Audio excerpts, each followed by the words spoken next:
আসসালামু আলাইকুম। আম আজকে আমি যে বিষয়টি নিয়ে আলোচনা করব সেটি হচ্ছে ইন্টারমিডিয়েট অ্যাকাউন্টিং এর আম পার্টনারশিপ অ্যাকাউন্ট একটি অধ্যায়। তো পার্টনারশিপ অ্যাকাউন্টে এখানে একটা হচ্ছে অ্যাডমিশনের অঙ্ক আছে এবং আরেকটা হচ্ছে রিটায়ারমেন্ট। তো মূলত রিটায়ারমেন্টের অঙ্কে আমাদের গেইনিং রেশিওর বিষয়টা একটু প্রয়োজন পড়ে। সো আমরা গেইনিং রেশিও সম্পর্কে একটু জানবো আজকে। একজন অংশীদার কারবার থেকে অবসর গ্রহণ করলে অবশিষ্ট অংশীদাররা তার অংশটুকুর মালিক হয়ে থাকে। অর্থাৎ অবশিষ্ট অংশীদাররা তার অংশটুকু ভোগ অথবা অর্জন করে। অর্থাৎ যে পার্টনার চলে যাচ্ছে তার অবশিষ্ট যে অংশ থেকে যাবে, মানে তার যে অংশ থাকবে সেই অবশিষ্ট অংশীদাররা তার অংশ ভোগ করবে। আচ্ছা, কিন্তু অবশিষ্ট অংশীদাররা যে সবসময় সমানভাবেই অবসর গ্রহণকারী অংশীদারের অংশ ভোগ করে, ব্যাপারটা এমন নয়। মানে এখানে বলতেছে যে যে পার্টনারশিপ চলে যাচ্ছে তার যে অংশ থেকে যাচ্ছে সেটা যে অবশিষ্ট অংশীদাররা তারা সমানভাবে ভাগ করবে সবসময়, ব্যাপারটা এরকম না, কম বেশি হতে পারে, সেটাই এখানে বলছে। তো যে অনুপাতে অবশিষ্ট অংশীদাররা অবসর গ্রহণকারী অংশীদারদের অংশ ভোগ করে সেই অনুপাতকেই বলা হয় লাভ বা অর্জন অনুপাত। অর্থাৎ একজন পার্টনারশিপে একজন অংশীদার যখন চলে যায়, তো আর চলে যাওয়ার পরে অবশিষ্ট অংশীদাররা যে অনুপাতে লাভ লোকসান ভাগ করে নেয় সেটাকে আমরা বলবো লাভ বা অর্জন অনুপাত। অর্জন অনুপাত যদি প্রশ্নে দেয়া না থাকে তাহলে নিম্নোক্ত সূত্রের মাধ্যমে নিম্নে উল্লিখিত সূত্রের মাধ্যমে আমাদেরকে নির্ণয় করতে হবে। অর্থাৎ অনেক সময় এটা দেয়া থাকতে পারে, যদি দেয়া থাকে তো ভালো, আর না দেয়া থাকলে আমাদেরকে এই গেইনিং রেশিওটা বের করে নিতে হবে। গেইনিং রেশিও বের করার সূত্র হচ্ছে new ratio minus old ratio. আচ্ছা, অর্জন অনুপাত কি কাজে লাগে বা কোথায় প্রয়োজন এটা আমাদের একটু জানা জরুরি।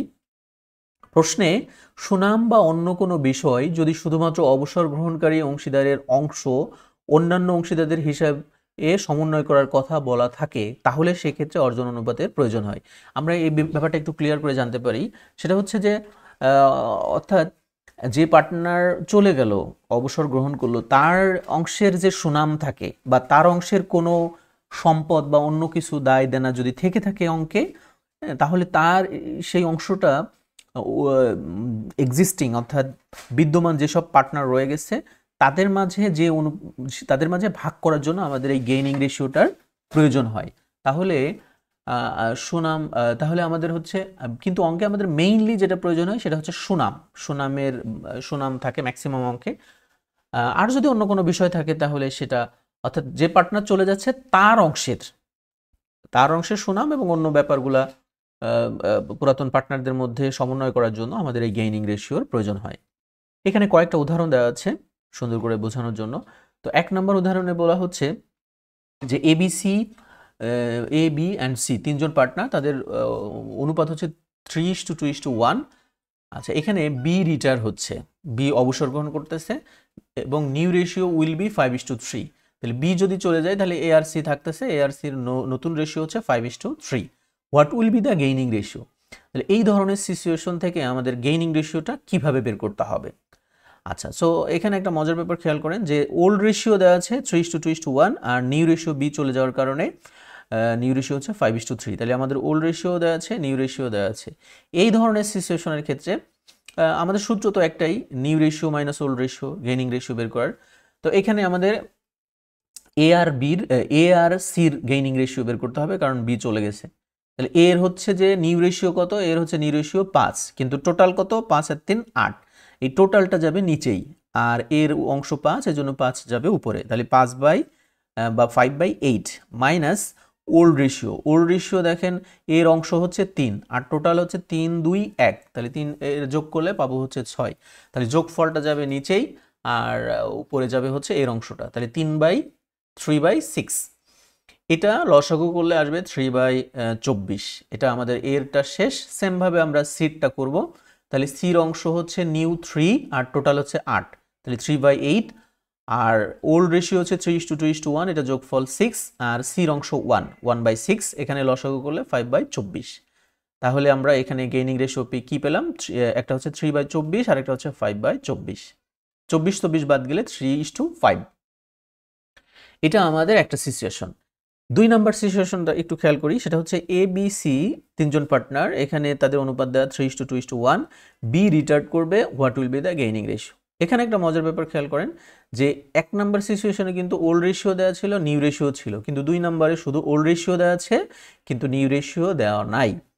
তো এরকম সিচুয়েশনে যদি সম্মুখীন হয়ে থাকেন তাহলে বলা হচ্ছে যেহেতু প্রশ্নে নতুন অনুপাত দেয়া নাই তাহলে পুরাতন অনুপাতই অর্জন অনুপাত, অর্থাৎ গেইনিং রেশিও হচ্ছে যেহেতু বি চলে গেছে তাহলে গেইনিং রেশিও 3:1, তাহলে 3:1, অর্থাৎ প্রশ্নে যদি নিউ রেশিও দেয়া না থাকে তাহলে ওল্ড রেশিওর ভেতর থেকেই আমাদের গেইনিং রেশিওটা বের করে নিতে হবে, যে চলে যাবে তারটা বাদ দিয়ে বাকিটা হচ্ছে গেইনিং রেশিও।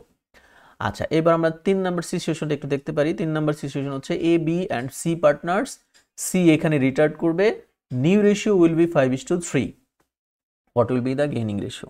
এইখানে দেখেন নিউ রেশিও দেওয়া আছে কিন্তু ওল্ড রেশিও দেওয়া নাই, তাহলে এই ক্ষেত্রে আমরা কি করব? বলা হচ্ছে যেহেতু প্রশ্নে নতুন অনুপাত দেওয়া নাই তাই পুরাতন অনুপাতই সরি আমরা 3 নম্বরে আলোচনা করতেছিলাম। আচ্ছা, তাহলে এখানে আমাদের নিউ রেশিও দেওয়া কিন্তু গেইনিং রেশিওটা নিউ রেশিওটা দেওয়া আছে, ওল্ড রেশিওটা দেওয়া নাই। যেহেতু প্রশ্নে পুরাতন অনুপাত দেওয়া নাই তাই আমরা পুরাতন অনুপাত ধরবো 1:1। এখানে একটা মজার ব্যাপার আছে, যদি কখনো পুরাতন অনুপাত দেওয়া না থাকে তাহলে আমাদের যেহেতু এখানে 3 জন পার্টনার তাহলে আমরা সবার সমান ধরবো, অর্থাৎ সবাই প্রত্যেকে সেম অংশ পাবে 1:1:1। যদি 2 জন হতো তাহলে 1:1। তো এখানে পুরাতন অনুপাত 1:1 ধরে আর নতুন অনুপাত হচ্ছে 5:3, এইভাবে করে আমরা আবার ওই সেম ভাবে করে গেইনিং রেশিওটা বের করব। নতুন অনুপাত হচ্ছে 5:3, তাহলে নিচে যাবে 8, উপরে 5, আর পুরাতন অনুপাত ধরে নিলাম ওই যে 1:1, তাহলে এখানে 3 আর উপরে যাবে 1/3। সেম ভাবে বিটটাও বের করে আমাদের এইভাবে গেইনিং রেশিও বের করতে হবে। আচ্ছা, তাহলে 3 নাম্বার সিচুয়েশন শেষ। আমরা 4 নাম্বার সিচুয়েশন নিয়ে যদি একটু কথা বলি, সেটা হচ্ছে এ বি সি আর partners, B retires, what will be the gaining ratio. এখানে একটা ব্যাপার খেয়াল করেন যে ওল্ড রেশিও দেয়া নাই আবার নিউ রেশিও দেয়া নাই, অথচ গেইন রেশিও বের করতে বলছে। তো তাহলে এখানে বলছে যেহেতু প্রশ্নে পুরাতন অনুপাত দেয়া নাই তাই পুরাতন অনুপাত হবে 1:1, আবার নতুন অনুপাতও দেয়া নাই। যেহেতু নতুন অনুপাত দেয়া নাই তাহলে আমরা জানি যে ওই যে আগে একটা আমরা দেখেছি যে নতুন অনুপাত দেওয়া না থাকলে পুরাতন অনুপাতটাই হবে গেইনিং রেশিও। এখানে দেখেন সেটাই বলছে যে নতুন অনুপাতও দেয় নাই, সুতরাং পুরাতন অনুপাতই হবে অর্জন অনুপাত। তাহলে পুরাতন অনুপাত একজন যদি বাদ যায় তাহলে 1:1। এই হচ্ছে সিচুয়েশন। তো এগুলো খুবই ইম্পর্টেন্ট, কারণ এই ছোটোখাটো ব্যাপারগুলোয় প্রশ্নে দেখা যায় না জানা থাকলে আপনাদের অঙ্ক ভুল হয়ে যেতে পারে। সো এটা ভেরি ইম্পর্টেন্ট, আপনি অবশ্যই এটা কয়েকবার খেয়াল করতে পারেন। তো থ্যাংক ইউ, আসসালামু আলাইকুম।